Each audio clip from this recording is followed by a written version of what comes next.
Children are getting pregnant in ICE detention centers. I'll say it again. Children are literally being tested positive for pregnancy in ICE detention centers. This is not something to joke about. Underage girls have been found pregnant in Texas. There were 41 reports received that individuals have been physically and sexually abused while in DHS custody. According to data gathered earlier this year, at least 3,800 children have been detained by ICE, possibly raped.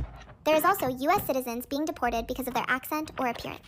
Children are getting sent to Texas detention camps, so their abortion rights are denied whether they got essayed, raped, or just don't want a baby. We are not angry enough about this.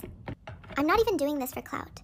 You need to share this to all your moots immediately. Boost this video or add it to your story, or even making a post on this topic would help more than you think.